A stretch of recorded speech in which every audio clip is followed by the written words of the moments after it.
"He's just a janitor," people whispered as Ronald Reid shuffled through town in his worn-out clothes. Little did they know, he was worth $8 million. When he died, his hometown was stunned to learn this quiet custodian had outperformed Wall Street experts through decades of disciplined investing. Today, I'm taking you inside the extraordinary lives of 4 seemingly ordinary workers who all died with multi-million-dollar fortunes, despite never earning more than average salaries. Their story isn't about luck or privilege. It's about a financial formula so powerful that it turned a secretary's $180 investment into $7 million without a single promotion or raise. The millionaire next door. Who are these everyday wealth builders? Ever wonder if the quiet person next to you at the bus stop might secretly be worth millions? Let me introduce you to 4 ordinary workers who died with extraordinary fortunes. Meet Ronald Reid, a man who spent his days pumping gas and pushing a janitor's mop through the hallways of a local JCPenney. Nothing about his appearance would suggest wealth. He drove cars so old they were practically antiques and patched his worn-out jacket with safety pins rather than buying a new one. When he passed away in 2014 at the age of 92, his neighbors were stunned to discover he had amassed a fortune of $8 million. Then there's Grace Groener, a secretary who never earned more than a modest salary working for Abbott Laboratories. She lived in a tiny 1-bedroom house her entire adult life, shopped at rummage sales, and rarely traveled. Her colleagues and friends had no idea that by the time she died at 100 years old, she had accumulated over $7 million. Jack McDonald took frugality to another level. Though trained as a lawyer, he lived so modestly that fellow bus riders assumed he was barely getting by. He wore tattered sweaters, clipped coupons religiously, and was known to wrap rubber bands around his wallet to make it last longer. His death revealed an astonishing $188 million fortune that stunned everyone who knew him. And let's not forget Schreiber, who worked as an auditor for the IRS, earning a salary that never exceeded $4,000 per year, equivalent to about $60,000 today. She lived in the same small apartment for decades, never married, and rarely spent money on herself. When she died at 101, she left behind $22 million to Yeshiva University, a fortune built from an initial investment of just $5,000 after retirement. What's truly remarkable about these stories isn't just the millions they accumulated, it's how they did it. None of these individuals inherited substantial wealth. They didn't win the lottery, create successful startups, or climb the corporate ladder to executive positions with fat bonuses. They worked regular jobs with regular paychecks their entire lives. Their salaries never topped the national average. In fact, their wealth-building path runs counter to what we typically think creates millionaires. A study from Fidelity Investments found that 88% of millionaires are self-made, having built their wealth on their own. And according to research from Thomas Stanley and William Danko, authors of The Millionaire Next Door, 79% of millionaires receive zero inheritance. So how did Ronald Reid manage to stock away $8 million on a janitor's salary? It certainly wasn't through extravagant earnings. During Vermont winters, he'd cut and split his own firewood well into his 90s rather than pay someone else to do it. He parked his aging car far from his regular breakfast diner to avoid paying for closer spots. While his co-workers cashed their paychecks and headed to stores or restaurants, Reid was carefully evaluating which blue-chip stocks to add to his growing portfolio. Grace Groener's wealth stemmed from a single decision in 1935. During the Great Depression, she invested $180, roughly $3,600 in today's dollars, to purchase 3 shares of her employer's stock. Instead of selling when the value increased, she reinvested every dividend, allowing compound growth to work its magic over 75 years. That initial purchase, equivalent to about a month's salary for her at the time, multiplied to $7 million by her death in 2010. And Schreiber's story is particularly fascinating because her career at the IRS exposed her to how wealthy people manage their money. After facing workplace discrimination that denied her promotions despite her talents, she retired in 1944 with just $5,000 in savings. Rather than accepting this modest sum as her financial ceiling, she began meticulously researching companies and investing in those she believed would grow. Over the next 50 years, she transformed that $5,000 into $22 million through disciplined investing and an unwavering commitment to her financial strategy. What sets these everyday millionaires apart wasn't privileged backgrounds or exceptional career opportunities.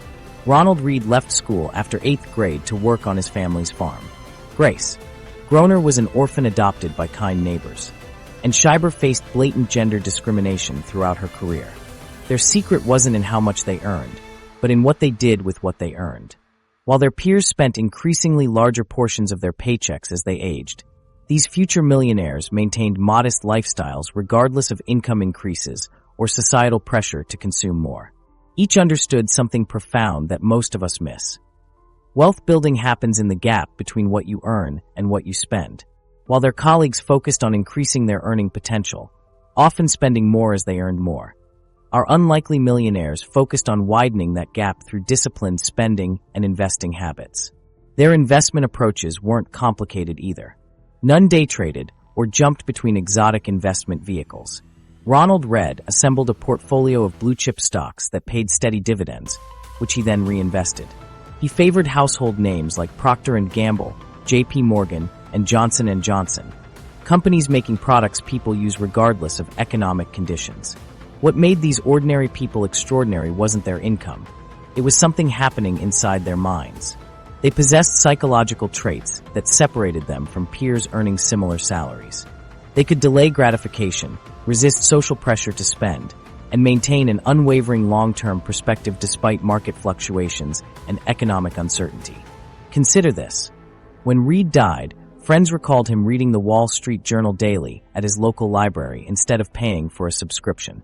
This small habit reveals volumes about his approach. He sought knowledge while simultaneously avoiding unnecessary expenses.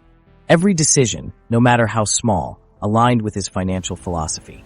Grace Groener displayed similar traits, refusing to replace her modest cottage even as her wealth grew to millions. When asked why she lived so simply despite her means, she reportedly said she had everything she needed. Her contentment with enough, rather than constantly craving more, became her superpower. Jack McDonald took the concept of stealth wealth to extremes. His family knew he had money, but even they were shocked by the extent of his fortune. He found genuine joy in saving rather than spending, regularly telling his daughter, "Never pay retail." This wasn't mere penny pinching. It was a deeply held philosophy that spending unnecessarily diminished future growth potential. How did a janitor with a modest salary accumulate $8 million while his coworkers lived paycheck to paycheck? The answer lies not in how much they earned, but in how they thought about money. They understood that every dollar invested rather than spent could multiply over time. They recognized that material possessions depreciate while investments appreciate. Most importantly, they found satisfaction in watching their net worth grow rather than their collection of possessions expand. The psychological shift. Why most people never build wealth. That mindset difference isn't just impressive, it's practically superhuman. What's truly mind-blowing is that your brain is literally hardwired to prevent wealth accumulation. The same psychological circuits that helped our ancestors survive food scarcity are now sabotaging your retirement account every time you swipe that credit card. Let's face it, the financial struggle is real, and it's not just about how much you earn. Even professionals pulling in six figures often find themselves living paycheck to paycheck, with embarrassingly little saved for emergencies. We're talking doctors, lawyers, and tech professionals who should be swimming in wealth, but instead are drowning in debt. Their high incomes mask a psychological battle they're losing without even realizing they're fighting it. Your ancestors evolved in environments where immediate consumption meant survival. See a berry? Eat it now before someone else does. This prehistoric programming worked perfectly for hunter-gatherers, but creates financial disaster in a world with Amazon Prime and Instagram shopping. Your brain is essentially running outdated software in a modern financial world. The hedonic treadmill is one of the sneakiest wealth killers you'll never see coming. Remember how excited you were about your first smartphone? How about your current one? Not so thrilling anymore, right? That's hedonic adaptation, the psychological phenomenon where we quickly return to our baseline happiness regardless of positive changes in our circumstances. You get the promotion, buy the thing you've been dreaming about, feel amazing for a week, then nothing. You're back to your baseline happiness level, already eyeing the next purchase that will finally make you happy. This endless cycle keeps you spending more without any lasting happiness to show for it. And it doesn't happen in isolation. Look around at your coworkers, neighbors, and friends. Notice their new cars, fancy vacations, and home renovations? That's where social comparison kicks in. Another psychological trap that has you matching your spending to your peers rather than your financial goals. When your neighbor pulls up in a shiny new Tesla, something in your brain starts calculating how to afford one too, completely disconnected from whether it aligns with your long-term financial plans. Present bias might be the most powerful psychological barrier between you and wealth. It's why you choose immediate gratification over future security, even when the future reward would be substantially greater. Scientists call it hyperbolic discounting. The tendency to increasingly choose smaller, immediate rewards over larger, delayed ones as the delay occurs sooner. In practical terms, this is why saying, "I'll start investing next month," feels easy, but actually transferring money from your checking account to your investment account today feels painful. Your brain literally values your present self more than your future self, which is terrible news for retirement planning. This isn't just theory. Present bias is why lottery winners often go broke within years despite receiving millions. It's why professional athletes with multi-million-dollar contracts frequently file for bankruptcy after their careers end. The income was never the problem. It was always the psychological relationship with money. When combined with our poor intuitive understanding of compound growth, these psychological barriers become nearly insurmountable. Our brains simply weren't designed to visualize how small actions multiply over decades. We're linear thinkers in an exponential world, and that cognitive limitation costs the average person millions in lost wealth over their lifetime. Think about it. When you save $500 this month instead of spending it, your brain doesn't naturally visualize that money growing to $5,000 or $10,000 over time through compound interest. It just feels like $500 you can't enjoy right now. This inability to intuitively grasp exponential growth leads most people to dramatically undervalue saving and investing. The psychological traps don't discriminate based on education or income either. In fact, high-earning professionals often have surprisingly low net worths precisely because they fall victim to these same psychological traps, often to a greater degree. The surgeon making $400,000 annually who lives in a $1 million home with 2 luxury cars in the garage and private school tuition bills is often worse off financially than the nurse making $80,000 who lives modestly and invests consistently. This explains the seemingly paradoxical situations where someone earning $50,000 annually builds more wealth than someone earning $250,000. The modest earner who masters their psychology can outperform the high earner who remains its slave. So what psychological trait did all our everyday millionaires share that most high-income earners lack? They developed extraordinary delayed gratification skills, the ability to resist immediate pleasures for greater future rewards. This is the financial equivalent of passing the famous Stanford marshmallow test, where children were given the choice between 1 marshmallow now or 2 marshmallows if they waited 15 minutes. Studies on delayed gratification consistently show that individuals who can postpone immediate rewards tend to have better financial outcomes throughout their lives. Our millionaires weren't just good at delayed gratification. They were masters of it, turning down daily luxuries that their peers indulged in without a second thought. But here's what's most interesting. Research indicates that spenders often report lower levels of happiness compared to savers. Counterintuitively, the psychological benefits of saving and investing can lead to greater life satisfaction over time than the fleeting pleasure of consumption. The millionaires we studied weren't just financially richer. Many were psychologically richer too. The concept of enough played a crucial role in their psychological framework. While the consumer culture constantly pushed the message that more is better, these everyday millionaires internalized a different philosophy. That true wealth isn't just about accumulation, but also about finding contentment with what one has. This mindset acted as a powerful shield against the negative effects of hedonic adaptation and social comparison that drive most people's spending habits. They understood something that most people never grasp. Every purchase has an opportunity cost that goes far beyond its price tag. When you spend $30,000 on a car instead of investing it, you're not just giving up $30,000. You're giving up the $300,000 that money could have grown to over 30 years. Our millionaires viscerally felt this opportunity cost in a way that most people never do.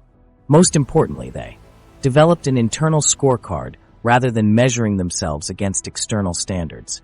While their peers were tracking success through home size, car models, and vacation destinations, our millionaires were quietly tracking their growing investment accounts, increasing dividend payments, and expanding net worth. The power of compound growth, the eighth wonder of the world. That expanding net worth they were tracking wasn't growing in the straight line most people imagine. The real secret to how ordinary workers amassed millions wasn't just frugality. It was unleashing a snowball effect where money creates even more money, all while their wealthy-looking neighbors were actually getting poorer every day. When Albert Einstein reportedly called compound interest the eighth wonder of the world, he wasn't exaggerating. His full quote captures a profound truth. He who understands it earns it. He who doesn't pays it. This financial principle sits at the core of our millionaire success stories. Yet most Americans completely misunderstand how it actually works. Think about compound interest like this. Instead of your money growing in a predictable straight line like most people visualize, it actually accelerates over time, creating an exponential growth curve. This mathematical miracle doesn't require special connections, fancy degrees, or even a high salary, just patience and consistency. Here's what makes compound growth so powerful. It calculates interest not just on your original investment, but also on all the interest you've already earned. Your money makes money, which then makes more money, creating a financial snowball that grows larger with each passing year. The longer you leave it untouched, the faster it accelerates. Let me show you how dramatically this can impact your wealth. If you're 25 and invest $5,000 annually earning 7% returns, you'll have around $1,068,048 by age 65. But wait just 10 years to start, and that same contribution results in only about $505,365. That's over $500,000 lost. Not because you invested less, but because you sacrificed those critical early years when the snowball was just beginning to form. This mathematical principle has a fascinating shortcut called the Rule of 72. Want to know how quickly your investments will double? Simply divide 72 by your expected annual return percentage. With a 6% return, your money doubles every 12 years. 72 divided by 6 is equal to 12. At 9%, it doubles every 8 years. This simple formula reveals why seemingly small differences in return rates create enormous differences in wealth over decades. Most people miss the most important aspect of compound growth. It works in reverse too. Every dollar you borrow on credit cards or loans is compounding against you, with interest calculated on interest, creating a debt spiral that can be nearly impossible to escape. That's the second half of Einstein's wisdom. Those who don't understand compound interest end up paying it rather than earning it. Our everyday millionaires grasp something that their neighbors missed. The early years of investing might seem painfully slow, but they're laying the essential foundation for explosive growth later. This explains why people often abandon their investment plans too soon. They give up during the boring phase before the mathematical miracle becomes visible. Consider this hypothetical example. Investing $5,000 annually at an 8% return for 40 years results in approximately $1.2 million. But here's the mind-blowing part. Of that $1.2 million, only $200,000 came from your pocket. The remaining $1 million was generated by compound growth doing its work. Your money is quite literally making more money than you are. The exponential nature of compound growth explains why wealth creation accelerates dramatically in later years. During the first decade of investing, growth seems disappointingly slow. But by the third and fourth decades, the numbers start to explode upward as the interest earned begins generating its own substantial interest. Our millionaires didn't have some secret investment formula. They simply understood that the biggest enemy of compound growth is interruption. Each time you raid your investments for a new car or kitchen renovation, you're not just removing that amount. You're erasing all the future compound growth that money would have generated over decades. That $30,000 kitchen renovation at age 35 might actually cost you $300,000 in retirement funds. This principle exposes why so many Americans with good income struggle to build wealth. They focus exclusively on the contribution side of the equation, how much they can afford to save each month, while ignoring the exponential impact of time. An investor who starts with small amounts in their 20s often outperforms someone who starts with larger amounts in their 40s. The psychological challenge is clear.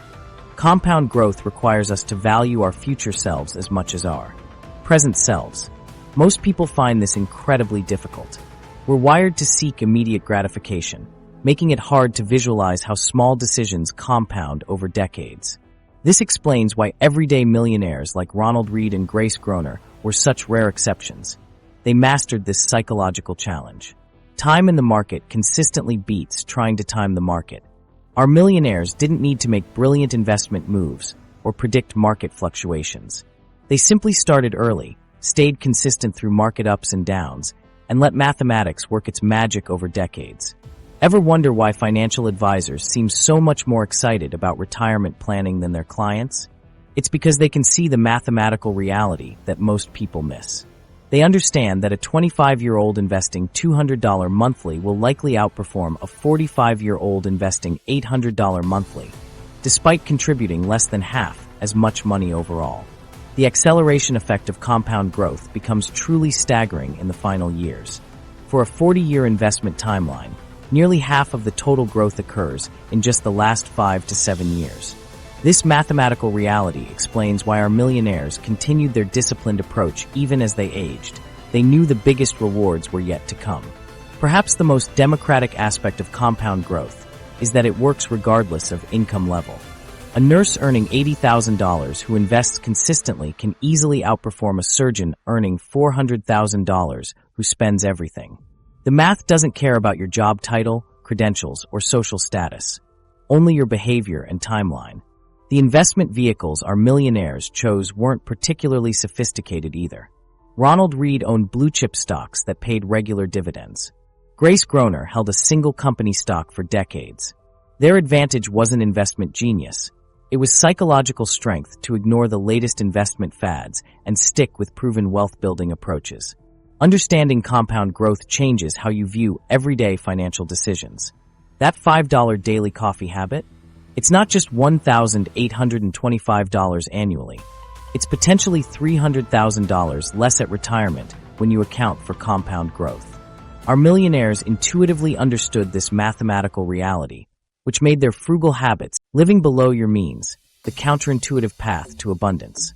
Beyond letting their money work for them through compound interest, these everyday millionaires embraced something even more powerful. They intentionally maintained modest lifestyles while their bank accounts grew to 7 figures. The true wealth-building secret hiding in plain sight wasn't just about what they invested in, but what they didn't spend on. This might sound crazy, but here's something that might shock you. 94% of millionaires live on less than they make. While your neighbor with the shiny BMW might look rich, statistics show they're more likely drowning in payments. Meanwhile, true millionaires are quietly building wealth by creating a massive gap between what they earn and what they spend. Think about it. Every dollar has 2 potential destinies. It can either be spent today on something that typically decreases in value, or it can be invested to potentially multiply over time. Our everyday millionaires consistently chose the second option, even when their bank accounts could have easily funded luxury lifestyles. When we look at the spending habits of these wealth builders, the patterns are striking. The National Study of Millionaires found that these wealthy individuals typically spend less than $200 each month at restaurants. That's right, people with millions in the bank are spending less on dining out than many middle-class families living paycheck to paycheck. Even more surprising, about 93% of millionaires use coupons when shopping. Imagine being worth several $1,000,000 and still taking the time to clip coupons or search for digital deals before heading to the store. This isn't miserly behavior. It's strategic thinking that prioritizes long-term wealth over momentary convenience. The fascinating thing about our millionaires isn't that they never spent money. It's that they spent intentionally. Ronald Reid didn't deny himself breakfast at his favorite local diner. He just made conscious choices about where his money would go, understanding that each dollar diverted from unnecessary expenses could grow into $10 in his investment accounts. Living below your means isn't about extreme frugality or denying yourself joy. It's about making intentional spending choices that align with your values and financial goals.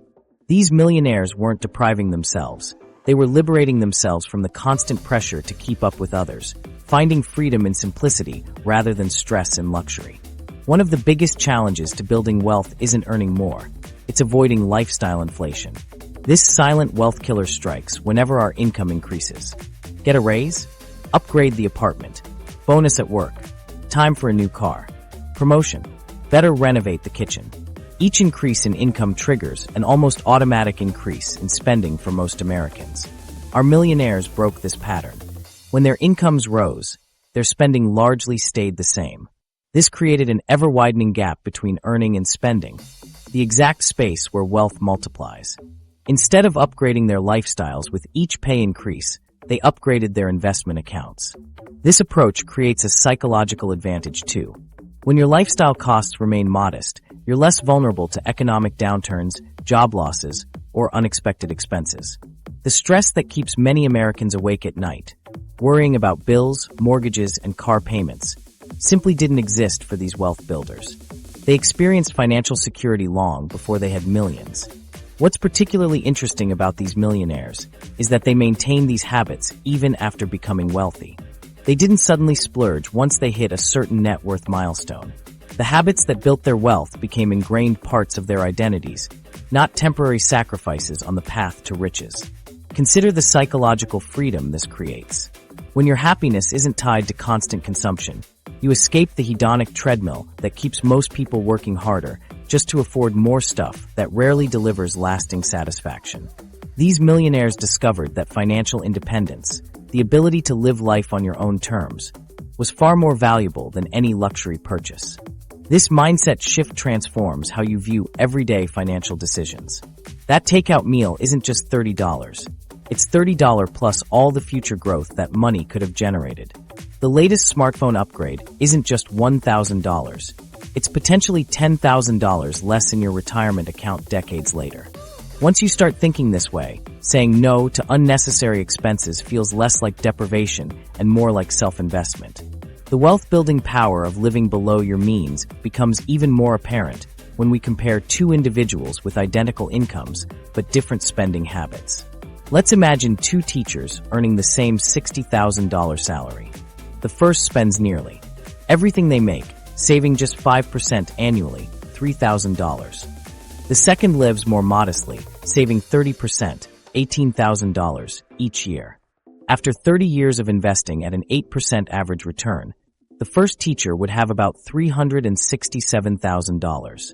Not bad, but the second teacher would have over $2.2 million, nearly 6 times more, despite earning exactly the same income. The difference wasn't in their paychecks, but in their spending decisions. This explains why income alone is such a poor predictor of wealth.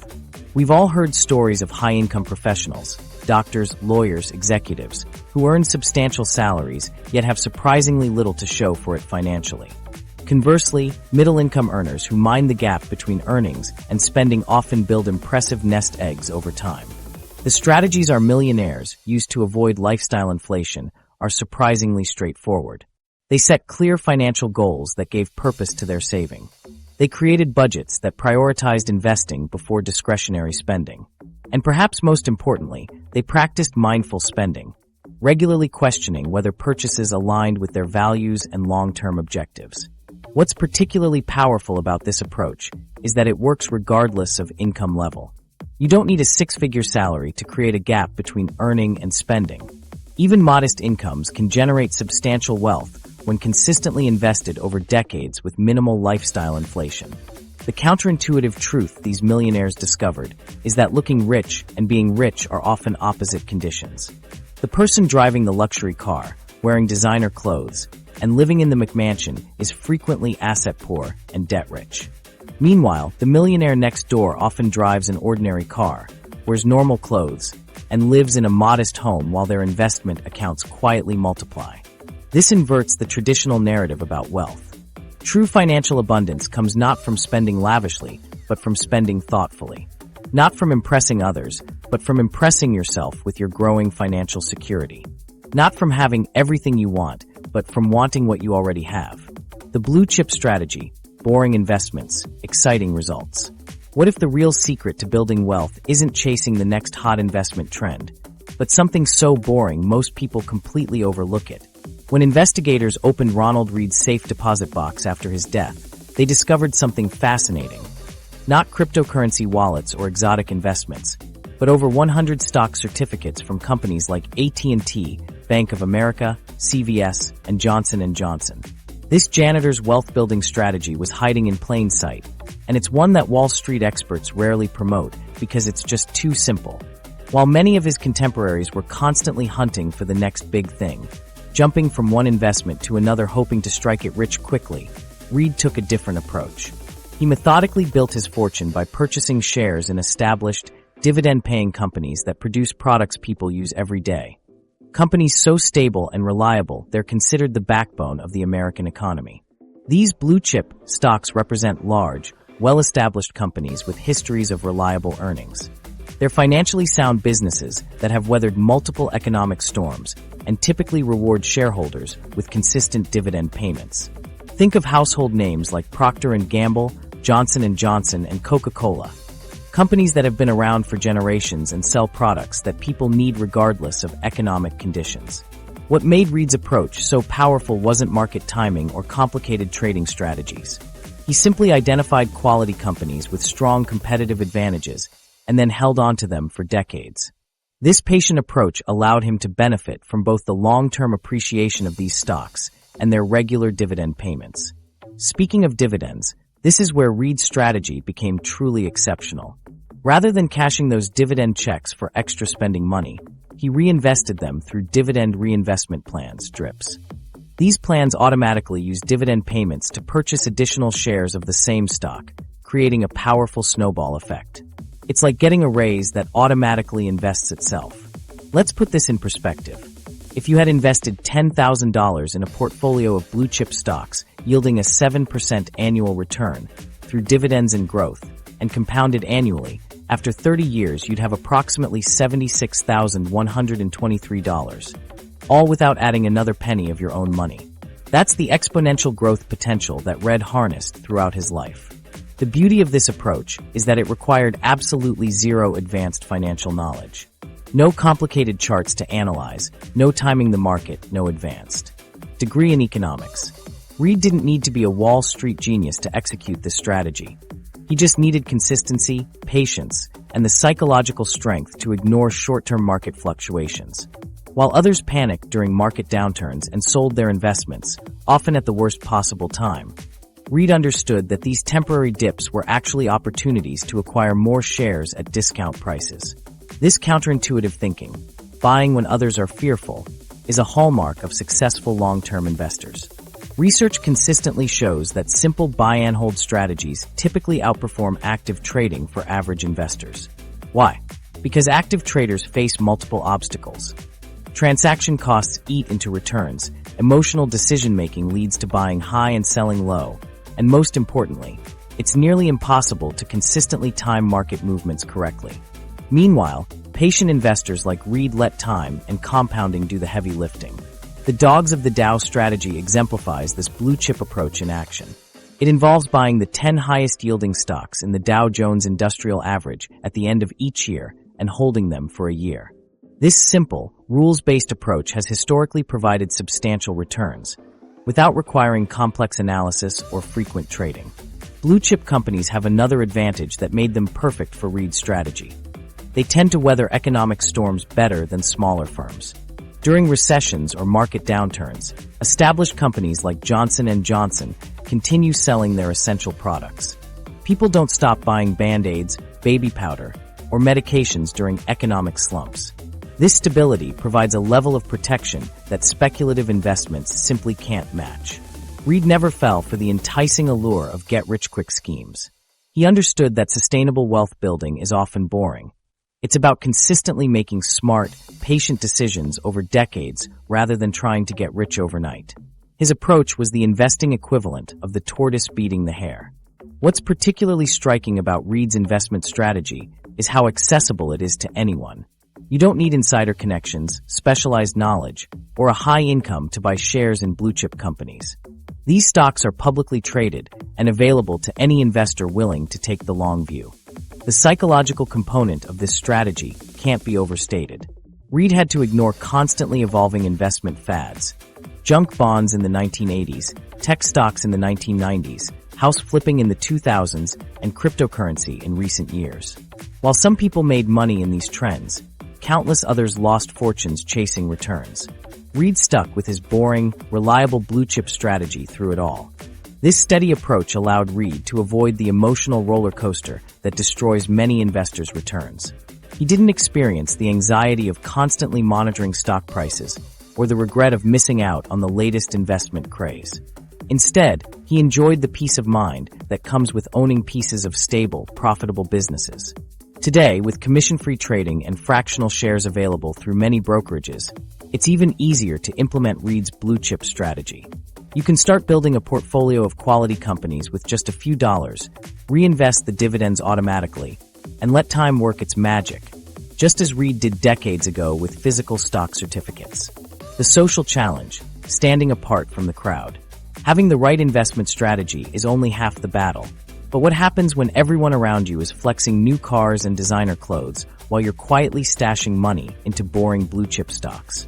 The psychological strength these everyday millionaires displayed wasn't just about patience with their investments. It was about withstanding intense social pressure every single day. Think about it. And Schreiber worked at the IRS surrounded by colleagues who celebrated promotions with lifestyle upgrades. As they moved to nicer neighborhoods and bought newer cars, and stayed put in her modest apartment. Year after year, she watched others living it up while she remained committed to her financial plan. This wasn't just a financial decision. It was a social one that required exceptional psychological strength. Jack McDonald's case is even more striking. Despite having accumulated $188 million, he rode public transportation wearing visibly tattered sweaters. Imagine the sideways glances he must have received, or the well-meaning suggestions from friends that perhaps it was time to treat himself to some new clothes.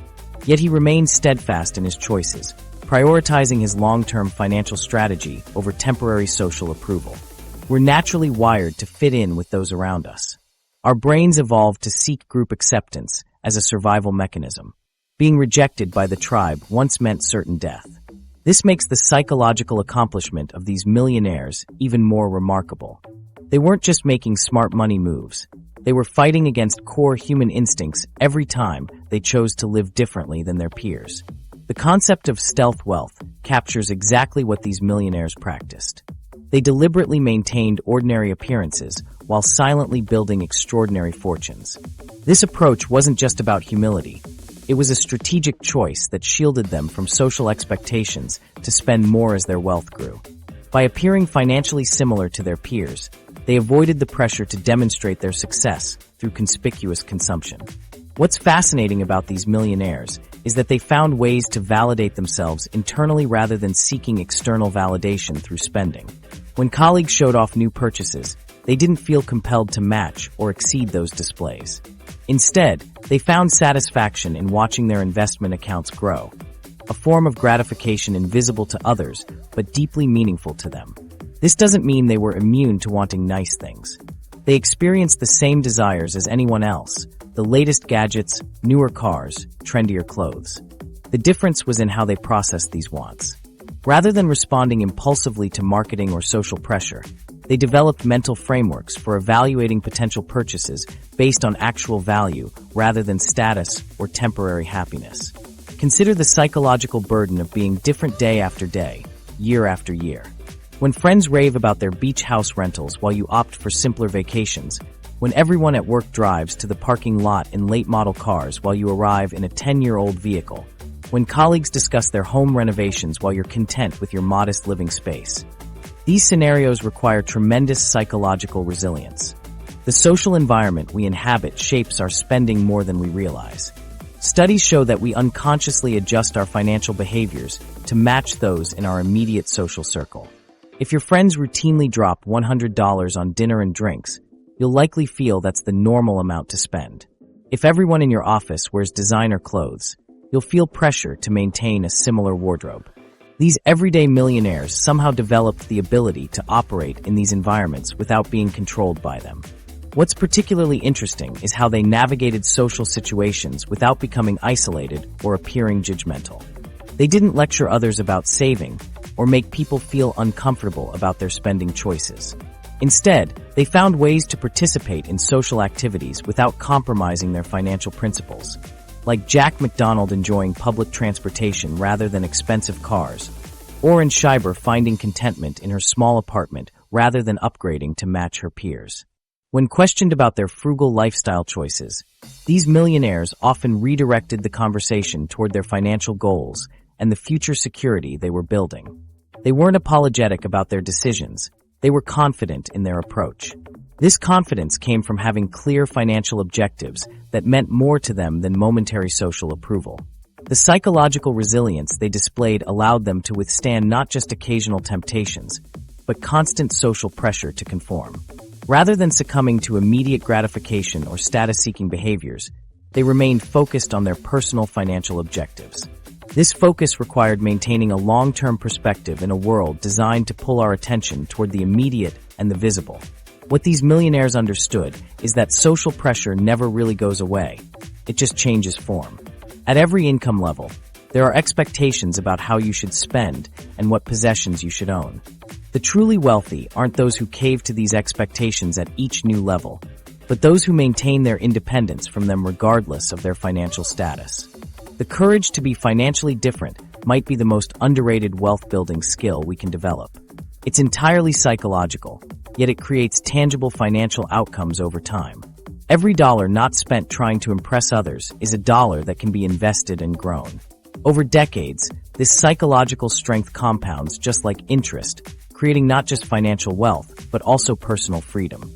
Most financial advice focuses on technical aspects like investment strategies and budgeting techniques. But these millionaires demonstrate that the social psychological component might be even more important. You can have perfect knowledge of investment principles, but if you can't resist social pressure to spend, that knowledge will never translate into wealth. This doesn't mean becoming a social outcast or rejecting all pleasures. It means developing the ability to make financial decisions based on your values and goals rather than external influences. It means finding your self-worth in places other than your possessions or keeping up with social expectations. It means having the courage to be temporarily misunderstood by others while you build something meaningful for your future. The time horizon shift, thinking in decades, not days. Beyond social resilience lies an even rarer psychological skill: the ability to extend your time horizon far beyond what feels natural. While most people make financial decisions thinking weeks or months ahead, our everyday millionaires were playing an entirely different game with decades-long payoff timelines. Think about how you make money decisions right now. Maybe you're checking your investment app daily, celebrating when stocks go up and panicking when they drop. Or perhaps you're debating whether that subscription is worth it this month, or if you should upgrade your phone this year. This is how most of us operate, in days, weeks, and months. But our millionaire janitors and secretaries? They were thinking about 2050 before most of us were even born.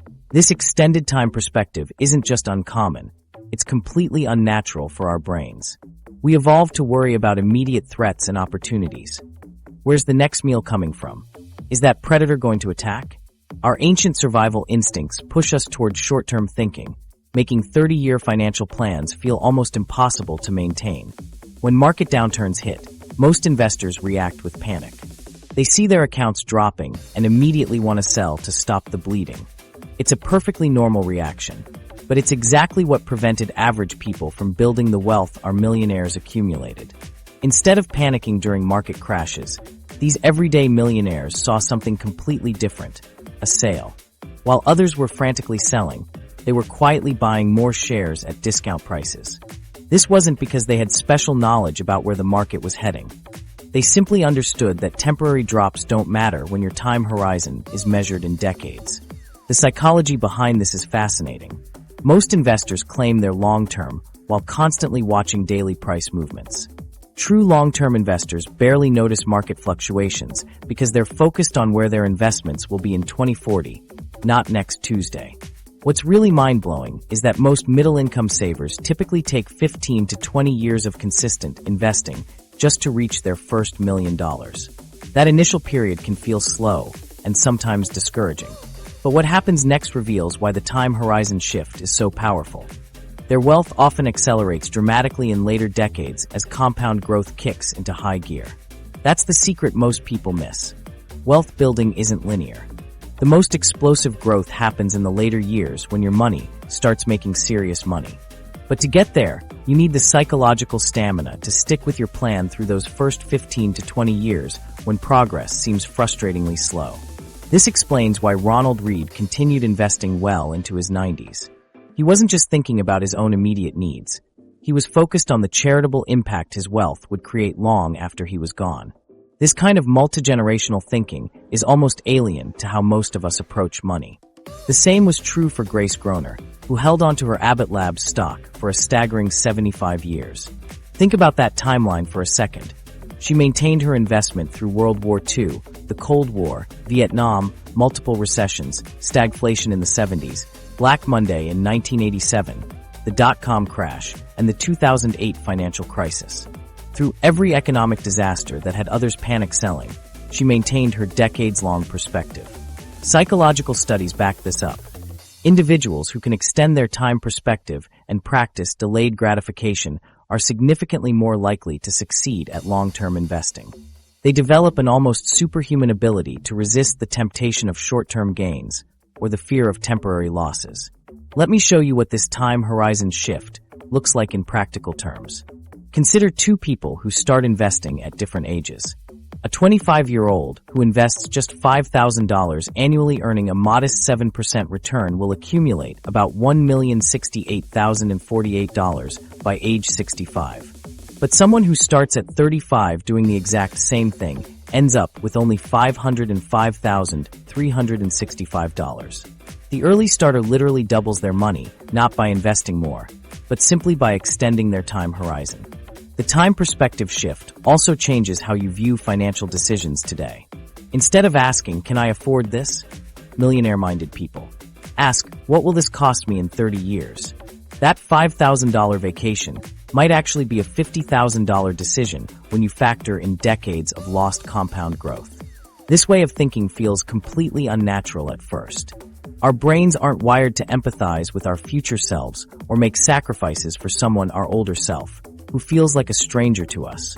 That's why so few people master this mental shift, even when they intellectually understand compound interest. The millionaires we're studying somehow developed this rare ability to mentally time travel, vividly connecting with their future selves and making decisions today that would benefit them decades later. They didn't just understand compound growth intellectually. They felt emotionally connected to its long-term power. Free from the anxiety of daily market movements and economic news cycles, these everyday millionaires experienced a kind of financial peace most active investors never know. They weren't constantly checking stock tickers or worrying about quarterly earnings reports. Their extended time horizon created a psychological buffer against short-term market noise. This mental shift doesn't just apply to investments. It transforms your entire relationship with money. When you start thinking in decades, you naturally prioritize quality over trendiness, durability over disposability, and assets over liabilities. You become willing to spend more upfront for things that will last or appreciate, while avoiding things that quickly lose value. The time perspective shift is probably the most valuable yet underrated wealth-building skill. Anyone can learn investment strategies or budgeting techniques, but fundamentally changing how you perceive time requires a deeper psychological transformation. So how do you develop this extended time horizon? Start by visualizing your future self in vivid detail. Where will you be living at 70? What will your daily routine look like? What will matter most to you? The more real your future self feels, the easier it becomes to make decisions that benefit them. Another practical technique.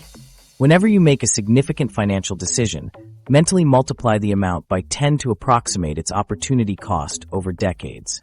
That $30,000 car isn't just $30,000. It's potentially $300,000 in lost future wealth. Finally, create visual reminders of your long-term goals. The everyday millionaires we've studied didn't need fancy apps or complicated spreadsheets. They had internalized their long-term mission so finding happiness daily temptations lost much of their power. When Ronald Reid died with $8 million in his bank account, his neighbors were shocked, not just by his wealth, but by the realization that despite living frugally, he seemed happier than most people they knew. What did these everyday millionaires understand about contentment that the rest of us keep missing? Here's what's fascinating. These millionaires weren't just good at saving money. They were masters at finding happiness without spending it. While most of us are bombarded with messages telling us that the next purchase will finally make us happy, these quiet wealth builders discovered a profound truth. Happiness doesn't come with a price tag. Let's talk about something the research has consistently shown, but that few of us internalize. Once you earn around $75,000 annually, extra money barely increases your happiness at all. That's right, the hedonic treadmill has a finish line, and it's probably much closer than you think. Earning an extra $50,000 or $100,000 per year might pad your bank account, but science tells us it won't pad your happiness. Our millionaires instinctively understood this long before the research confirmed it. They realized that the fleeting dopamine hit from a luxury purchase couldn't compare to the steady contentment that came from financial security and meaningful connections. Take Ronald Reid, for instance. His morning routine wasn't about showing off wealth. It was about community. He found genuine joy in his daily visits to the local diner, where he connected with neighbors and friends. And his woodcutting hobby? That wasn't just about saving money on heating bills. It was physical activity that gave him purpose and satisfaction well into his 90s. These simple pleasures cost almost nothing, but provided what psychologists now recognize as the true foundations of happiness: purpose, connection, and accomplishment. What's particularly striking is how these millionaires flipped the script on what deprivation means. While most people view frugality as sacrificing happiness, our millionaires saw it as liberating. By ignoring the constant pressure to upgrade their lifestyles, they freed themselves from the anxiety of keeping up appearances and the stress of financial insecurity.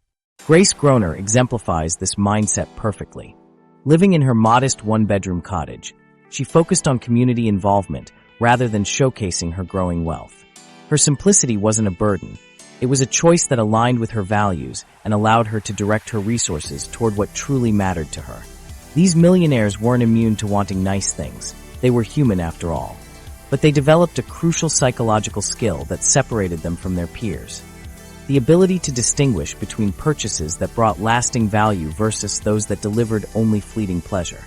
Instead of impulsive buying, they practiced intentional spending, ensuring that their money aligned with their deepest values rather than temporary desires. What's even more counterintuitive is that these millionaires actually extracted more enjoyment from their purchases than most people do. When you buy less, you appreciate more. Ronald Reid likely enjoyed his occasional diner breakfast more than many wealthy individuals enjoy their luxury brunches. By treating purchases as special rather than routine, these millionaires maximized the happiness return on each dollar spent. The frugal millionaire mindset also creates a powerful sense of control and autonomy. Research shows that feeling in control of your life is a stronger predictor of happiness than material possessions. By focusing on extracting maximum value from their resources, these individuals fostered a sense of mastery that contributed significantly to their overall well-being. This explains the paradox that puzzles so many people. Why did these millionaires continue living frugally even after becoming wealthy? They weren't being stubborn or miserly. They had simply discovered that aligning spending with values created more contentment than luxury consumption or status symbols ever could. Their happiness came from knowing they had more than enough, not from constantly acquiring more. There's something profoundly liberating in this mindset. Instead of the endless pursuit of more house, more car, more clothes, these millionaires found freedom in wanting less. They weren't focused on deprivation. They were focused on appreciation. It's the difference between thinking, "I can't afford that," and "I don't need that to be happy." This mindset shift represents perhaps the most critical psychological transformation on the path to wealth. Realizing that wealth isn't about having everything you want. It's about wanting what you already have. It's about recognizing that the happiest people aren't those who have the best of everything, but those who make the best of what they have. And here's where things get really interesting. Many self-made millionaires report that they're actually happier living below their means than they would be spending lavishly. The security and peace of mind that comes from financial independence provides a type of satisfaction that no luxury purchase can match. It's not about the money itself. It's about what the money represents: freedom, security, and the ability to live life on your own terms. The practice of mindful spending, carefully assessing the true value of purchases against financial goals, wasn't just a wealth-building strategy for these millionaires. It was a happiness strategy. By questioning whether each purchase would truly improve their lives, they avoided the buyer's remorse and disappointment that often follows impulse buying. What's truly remarkable is that these everyday millionaires discovered through lived experience what positive psychology has only recently confirmed through research: that experiences tend to provide more lasting happiness than material possessions. They prioritized meaningful relationships and community involvement over status symbols and luxury goods, intuitively following what science now tells us is the path to genuine life satisfaction. So what can we learn from these content millionaires? The secret isn't complicated, but it does require swimming against a powerful cultural current. It's about finding joy in simplicity rather than complexity, in relationships rather than possessions, in security rather than showing off. This isn't about extreme frugality or denying yourself all pleasures. It's about intentionally directing your resources toward what truly makes you happy, rather than what advertisers and social media influencers tell you should make you happy. It's about recognizing that the path to financial freedom and the path to genuine happiness aren't opposing routes. They're actually the same road. The Millionaire Transformation Framework, your path to wealth. That same road to financial freedom has clear signposts most people completely miss. What if I told you there's a repeatable framework that turned janitors and secretaries into millionaires? A framework that works regardless of your salary. The secret isn't earning more money. It's systematically rewiring how your brain thinks about money. Let me tell you something fascinating. 3 out of 4 millionaires attribute their success not to high incomes, but to regular, consistent investing over long periods. It's not about getting lucky or making 6 figures. It's about following a proven psychological roadmap that transforms ordinary earners into extraordinary wealth builders. Here's the thing. Most people get this completely backward. They download budgeting apps, chase hot investment tips, and obsess over spreadsheets while completely missing the psychological transformation that needs to happen first. It's like trying to build a house by focusing on the furniture before laying the foundation. So what exactly is this Millionaire Transformation Framework that anyone can follow? Let's break it down into 5 essential steps that our everyday millionaires mastered. Step 1 is mindset transformation. This is where everything begins. Before you can build wealth, you need to develop the psychological muscle of delayed gratification. This means training your brain to value future rewards more than immediate pleasures. Studies show that individuals who master delayed gratification skills are dramatically more successful financially. The techniques are surprisingly simple. Start by setting specific financial goals with clear timelines. Then practice mindful spending by asking, is this purchase moving me toward or away from my goals? Before buying anything significant. Our everyday millionaires weren't born with superhuman willpower. They developed it through consistent practice, just like building any other skill. Every time they said no to an unnecessary expense, that mental muscle got stronger. Step 2 is habit formation. Once your mindset begins to shift, you need to create automatic systems that make wealth building happen without constant willpower. This is where paying yourself first becomes crucial, a practice shared by virtually all self-made millionaires. Instead of waiting to see what's left over at the end of the month, they automatically direct a portion of their income to savings and investments before addressing other expenses. Research confirms that people who automate their investments are significantly more likely to achieve their financial goals. It's not about budgeting harder, it's about making your wealth building automatic. Set up automatic transfers that happen the day after your paycheck arrives, removing the temptation to spend that money elsewhere. Your financial success shouldn't depend on remembering to save or having the willpower to resist temptation. Step 3 is consumption recalibration. This step involves rewiring. How you derive happiness and status. Our culture bombards us with messages that buying things equals happiness, but our millionaires discovered a different truth. They learned to find joy in experiences, relationships, and personal growth rather than material possessions. This doesn't mean living a joyless existence. It means being intentional about your spending, distinguishing between purchases that provide lasting value versus fleeting pleasure. Our everyday millionaires weren't miserable penny pinchers. They simply discovered sources of happiness that didn't require constant spending. A powerful technique here is tracking your expenses while rating your happiness for each purchase. Most people are shocked to discover that their biggest expenses often contribute the least to their overall happiness. This awareness allows you to gradually recalibrate, shifting resources from low-satisfaction purchases to investments in your future. Step 4 is investment simplification. Many people think successful investing requires complicated strategies, constant market monitoring, or special insider knowledge. Our everyday millionaires proved otherwise. They implemented boring but incredibly effective investment approaches they could maintain for decades.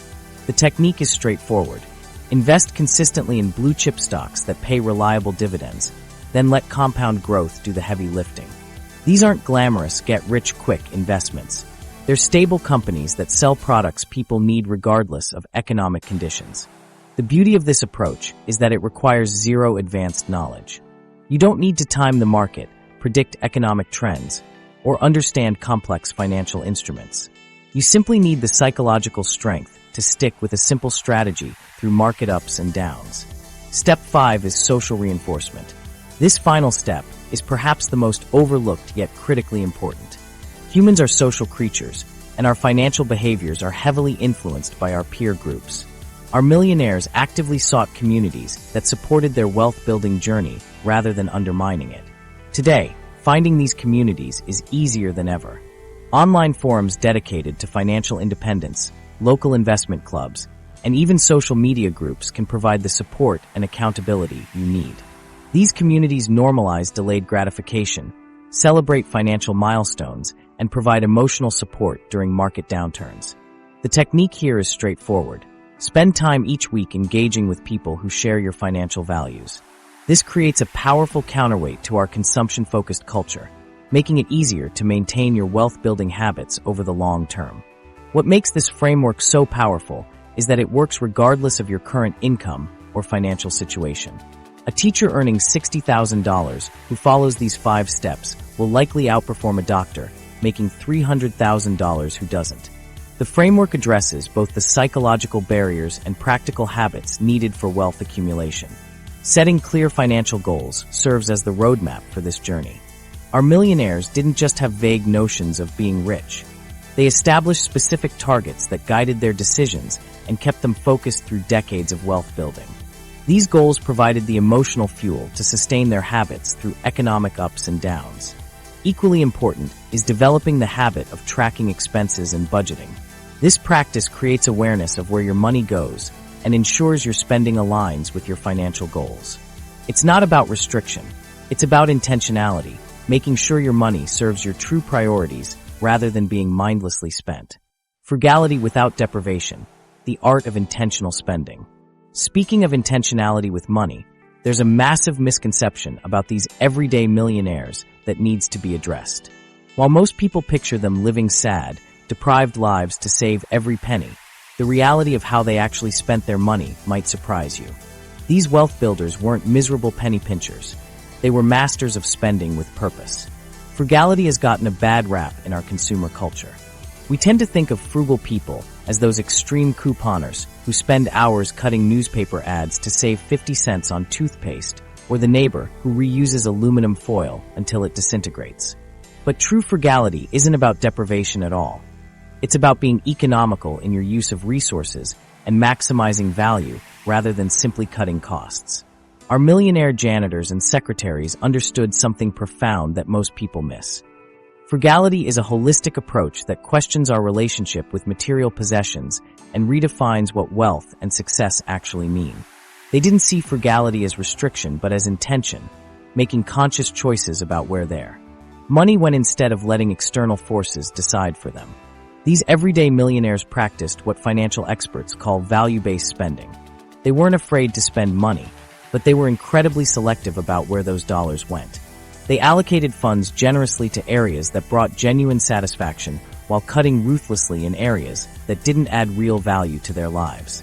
For many, this meant investing in experiences rather than accumulating more stuff, a strategy modern research confirms leads to greater long-term happiness. Think about it this way.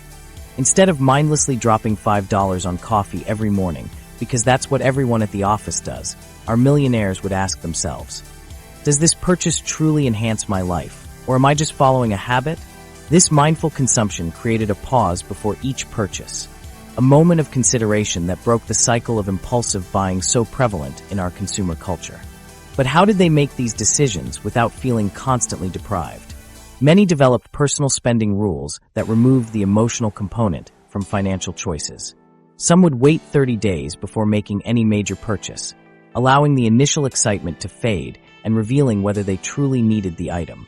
Others would calculate how many hours of work a potential purchase represented, putting its cost into the perspective of their life energy. One powerful question they often asked was, will this purchase still bring me joy a month from now? A year from now? This time perspective filter eliminated many impulse buys that might have delivered momentary pleasure, but little lasting satisfaction. Creative frugality was another hallmark of these wealth builders. They found ways to enjoy life's pleasures without the premium price tag. Cooking at home instead of dining out became not just an economic decision, but a rewarding activity that fostered creativity and control. Seeking out free community events replaced expensive entertainment options.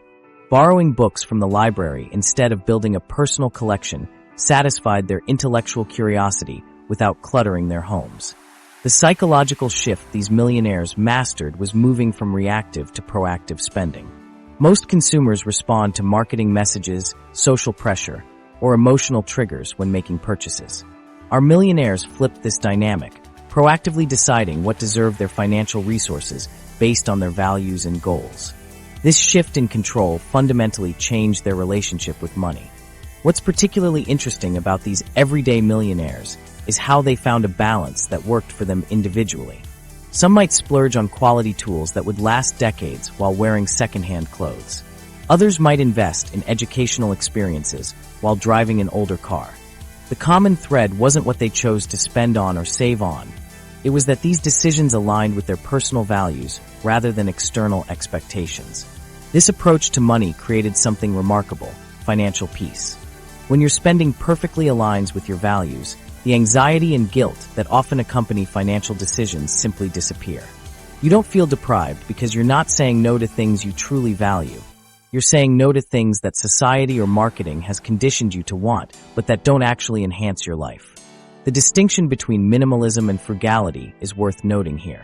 While minimalism focuses primarily on reducing possessions to enhance life quality, frugality centers on efficient resource use and extracting maximum value from your spending. Our millionaires weren't necessarily minimalists. They simply made sure every dollar spent served their true priorities. This approach might seem challenging in today's world of constant advertising and social media influence, but it's actually more accessible than ever. Technology allows us to comparison shop easily, find the best value for our money, and track our spending patterns to ensure alignment with our goals. The hardest part isn't the mechanics. It's developing the mindset that questions every purchase and evaluates it against your true priorities. Many of our everyday millionaires found that tracking their spending while also noting the happiness derived from each purchase revealed surprising patterns. Often, the things they spent the most money on contributed the least to their overall well-being, while simple, inexpensive pleasures provided the greatest satisfaction. This awareness allowed them to gradually shift spending away from low-value areas toward those that truly enhance their lives. The beauty of this approach is that it works at any income level. Whether you make $40,000 or $400,000 annually, aligning your spending with your values creates the gap between earning and spending where wealth grows. It's not about how much you make, it's about how mindfully you allocate what you have. We've followed these everyday millionaires through their remarkable journeys, and what emerges isn't just a financial blueprint, it's a mindset revolution. What if I told you that roughly 18% of Americans could achieve millionaire status by simply adopting consistent investing principles and living below their means? The wealth-building formula isn't locked behind a six-figure salary gate. It's accessible to nearly anyone with discipline. Even more fascinating is how these quiet millionaires approached giving. Jack McDonald, despite his frugal lifestyle, donated millions to various causes after his death. These weren't just money hoarders. They were purpose-driven wealth builders who understood something profound about money. As Ronald Reid once said, "I just lived like a poor man and invested the difference." This simple philosophy captures everything we've explored. Your millionaire transformation begins not with a bigger paycheck, but with a single decision